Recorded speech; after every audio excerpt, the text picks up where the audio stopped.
À la une de ce journal, la présidence de la République annonce par décret que le travail sera clôturé à 16h de l'après-midi à compter de demain.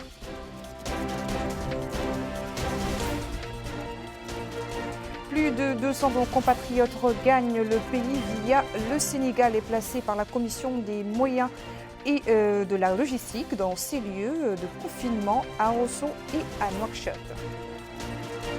Déploiement d'unités de l'armée nationale le long de la frontière avec le Sénégal pour empêcher l'entrée de voyageurs étrangers.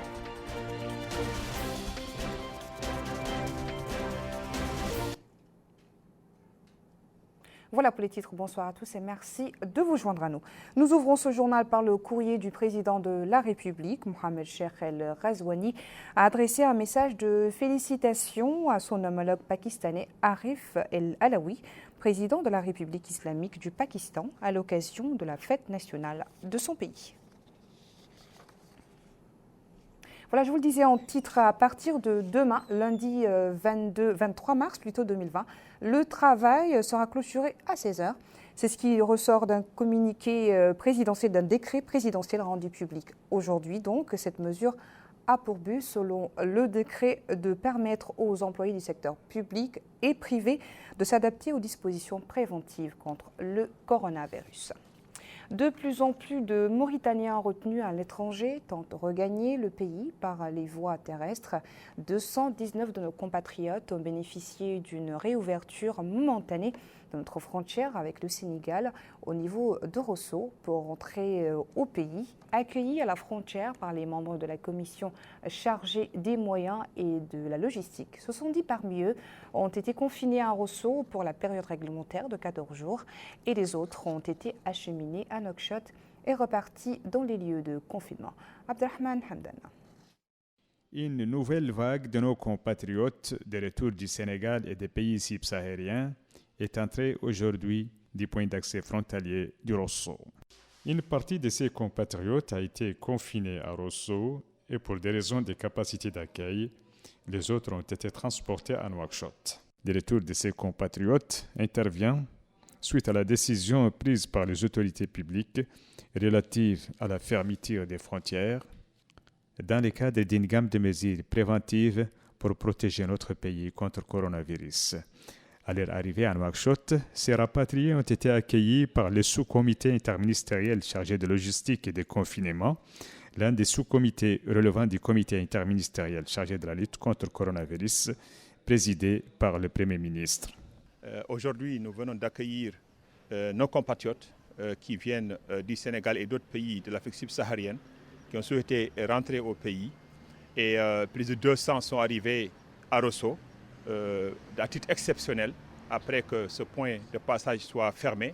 Mais les autorités ont eu le souci d'accueillir cette vague.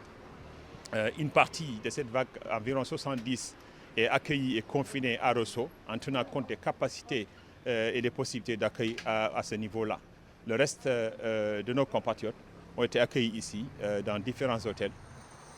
La commission, en collaboration avec l'ensemble des autres sous-commissions, les autorités militaires, la santé militaire et le ministère de la Santé ont pris toutes les dispositions pour accueillir donc, nos compatriotes. À l'entrée, il y a une visite médicale qui a été faite pour être sûr de l'état de santé. Il y a des cas qui méritent une attention particulière. Nos services de santé s'en occupent. Les frontières terrestres viennent d'être fermées.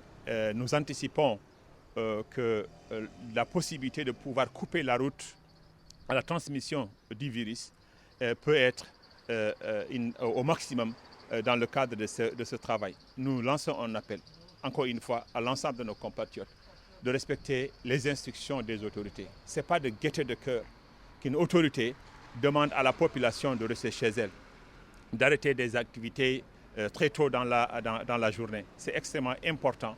L'expérience qui commence à être accumulée dans le monde montre que le confinement, le moins de circulation permet de couper la route à la transmission.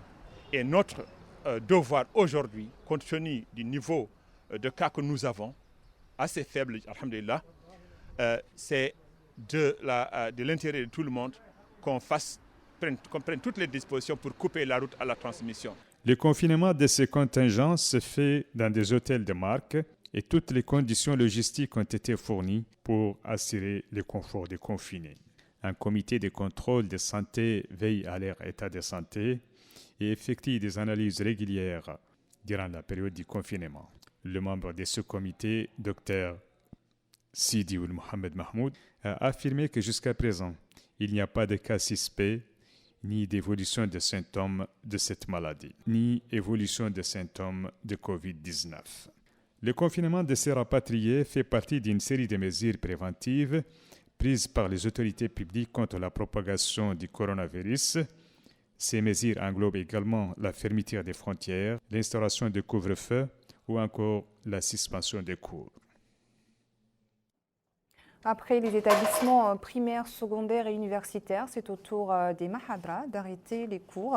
La consigne émane du ministère des Affaires islamiques et de l'enseignement originel qui a porté à la connaissance des cheikhs de l'ensemble des mahadras qu'il a été décidé la suspension des cours au niveau de ces établissements d'enseignement du Saint-Coran sur l'ensemble du territoire national, et ce, à partir de ce dimanche 22 mars 2020 jusqu'à nouvel ordre. Et d'ajouter que cette décision s'inscrit dans le cadre des mesures prises par les hautes autorités pour l'intérêt général du pays.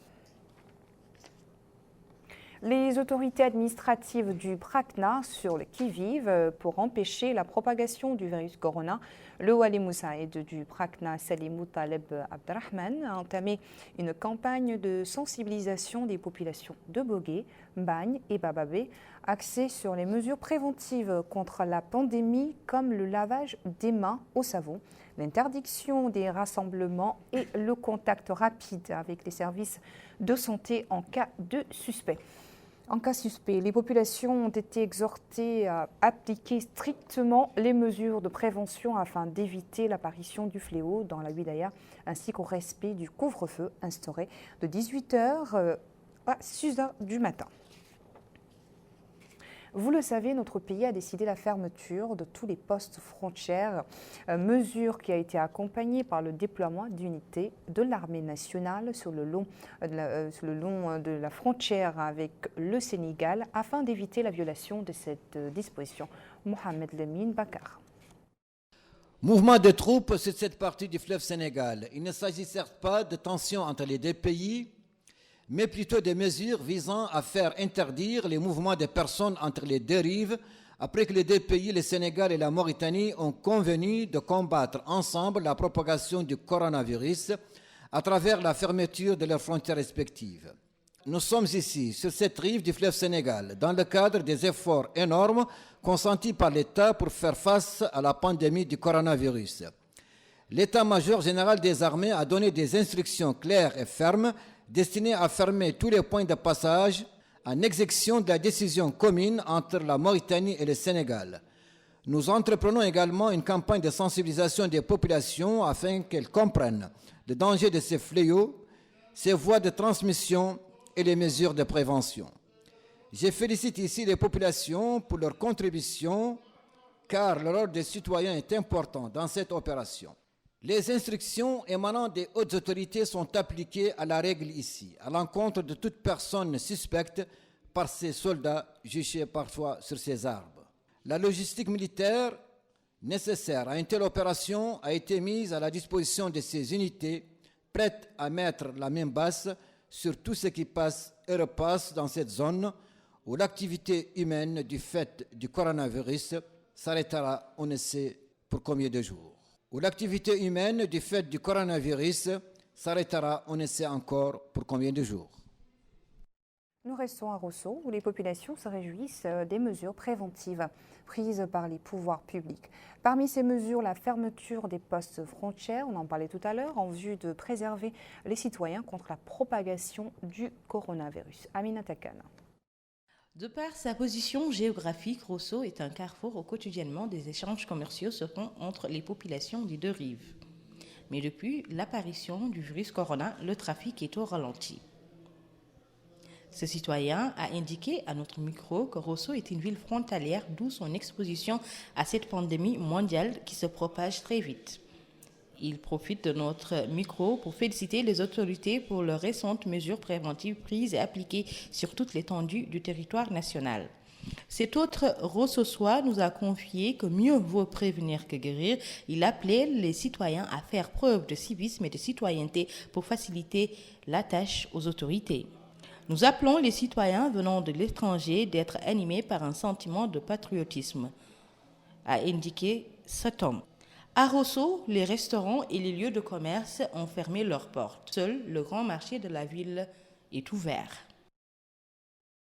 Cela fait 3 mois, jour pour jour, que la pandémie du coronavirus occupe la une des événements, des titres de la presse. Le danger de cette maladie préoccupe toute la planète, qui pour le moment ne détient pour le combattre que la seule arme de la prévention. Ce que notre pays a très tôt compris en mettant en œuvre une batterie de mesures. Mohamed Lemine Bakar nous en parle. Au mois de décembre de l'année 2019, le premier cas de décès dû au coronavirus est annoncé dans la ville chinoise de Wuhan. 3 mois après, c'est la planète entière qui est prise de panique à l'idée de voir se propager ce virus, qui ne tardera pas d'ailleurs à se répandre comme une traînée de poudre avant de devenir une flamme dans la paille. Sans que l'humanité, malgré les progrès dans le domaine de la médecine et de la science, puisse y faire face. Désemparés devant cette épidémie qui faisait des ravages parmi les hommes, les femmes et les enfants, et pour laquelle les éminents scientifiques et chercheurs n'ont pu trouver d'antidote capable de freiner la folle vitesse de ce virus, l'humanité n'avait d'autre choix que d'adopter des mesures de prévention comme l'isolement, l'hygiène, la désinfection, éviter les contacts, parmi d'autres. Et ceux qui sont allés à l'encontre des conseils des services de santé ont récolté la maladie, puis la mort. La peur a ensuite eu raison des récalcitrants qui se sont finalement cloîtrés chez eux. Dans notre pays où cette pandémie est arrivée avec des étrangers, il était urgent de s'inspirer des leçons de ceux qui ont vécu cette terrible épreuve. Toutes les mesures de prévention ont été alors prises pour éviter la propagation de ce virus. Des commissions spécialisées travaillent sans relâche pour contenir la pandémie. Les frontières terrestres sont fermées. Un couvre-feu est instauré, interdiction des rassemblements, fermeture des écoles, avec pour seul objectif protéger la vie des citoyens et les pays de cette maladie qui aujourd'hui a rendu lâches les relations entre parents et amis. Certains diront que ces mesures nuisent à leurs intérêts. Seulement les conséquences de cette maladie sont plus pires et plus néfastes, à telle enseigne que la restriction provisoire de nos libertés devient une sorte de loisir devant la férocité de ce virus ravageur. Alors prions et implorons le Tout-Puissant de nous préserver de cette maladie contre laquelle seule la prévention peut nous protéger, car aucun médicament n'est disponible pour en guérir une fois infecté. À Nosy-Bou, le couvre-feu décrété par les autorités est accueilli favorablement par la population. Des éléments de la sécurité déployés dans différentes zones de la ville veillent au bon déroulement de l'application de cette mesure. Abdelrahman Hamdan. C'est ainsi qu'apparaissent les rues de la ville de Nouadhibou suite à l'instauration du couvre-feu décrété par les autorités publiques dans le cadre des mesures préventives contre la propagation du coronavirus. Les populations de Nouadhibou se sont confirmées apparemment aux mesures préventives et restées chez elles, et les restaurants et complexes commerciaux sont fermés. Ici, les patrouilles sécuritaires sillonnent les différents quartiers de la ville pour s'assurer du respect de ce couvre-feu, notamment au centre-ville. Des troupes de la gendarmerie, de la police, de la garde nationale et des regroupements de sécurité routière s'occupent de cette mission et veillent également à la sécurité des citoyens dans notre capitale économique. Les citoyens visités chez eux par El Mauritanier ont exprimé leur satisfaction de cette mesure dont le but ultime est de protéger le pays contre la propagation du Covid-19. Ils ont en outre appelé leurs compatriotes à se confirmer à cette mesure préventive qui va limiter sans doute la propagation de cette épidémie. Rester chez soi est l'une des mesures les plus efficaces contre la propagation du coronavirus et fait partie d'une panoplie de mesures précoces prises par le gouvernement pour protéger notre pays de cette pandémie. La campagne de sensibilisation contre la propagation du coronavirus et les voies et moyens de s'en prémunir reste de mise dans la wilaya de l'Adrar. À cette fin, le wali de l'Adrar a effectué une visite dans le marché d'Attar et au niveau des structures sanitaires. La campagne est sous-tendue par la distribution d'équipements d'hygiène et de sensibilisation, des brochures et des affiches. Amina Takan.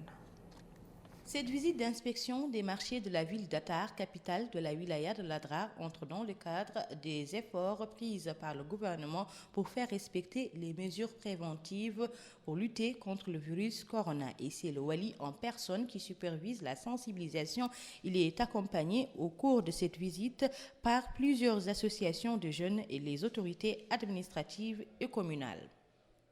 Après la visite du marché, le wali s'est rendu au centre hospitalier d'Attar où il a suivi et écouté des explications inhérentes aux mesures prises par le centre hospitalier d'Attar. Ensuite, le wali et la délégation qui l'accompagne se sont rendus à la direction régionale de l'action sanitaire DRAS où une équipe prend sur place la température des visiteurs grâce aux équipements dont dispose la DRAS. Dans les locaux de la DRAS, le wali a reçu des explications sur les mesures prises, mais il a été également édifié sur le travail de sensibilisation mené par cette équipe.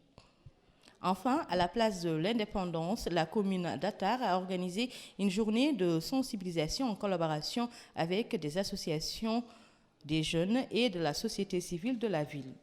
L'objectif est d'expliquer l'importance du respect des mesures d'hygiène.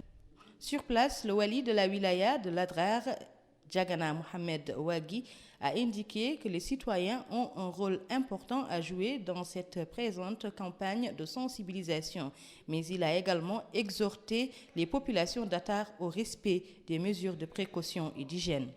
Lui succédant, le maire adjoint, Cheikh Mel Ainin ou le Cheikh Saadbou, a remercié les autorités pour les mesures prises récemment par les autorités publiques, mais il a également incité les habitants à respecter ces mesures. Et nous refermons ce journal par la campagne de sensibilisation lancée ce matin par la commission de jeunesse de l'UPR à partir du quartier Le Mreiti à Darnaïm.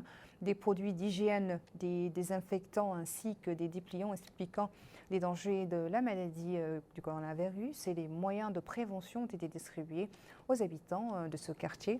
Cette campagne, explique le président de la commission de la jeunesse de l'UPR, entre dans le cadre des campagnes similaires menées par la Commission dans le but de sensibiliser les populations sur les dangers de cette pandémie et l'importance des mesures préventives émanant des autorités sanitaires. Voilà sous cette note d'information que s'achève le journal. Merci à vous de nous avoir suivis. Le rappel des titres.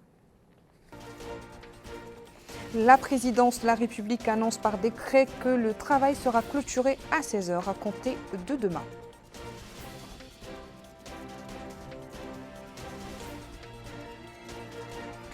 Plus de 200 de nos compatriotes regagnent le pays via le Sénégal et placés par la Commission des moyens et de la logistique dans les lieux de confinement à Rosso et à Nouakchott. Déploiement d'unités de l'armée nationale le long de la frontière avec le Sénégal pour empêcher l'entrée de voyageurs étrangers. Merci de votre fidélité. Très bonne suite de programme sur El Mauritania. Bonsoir.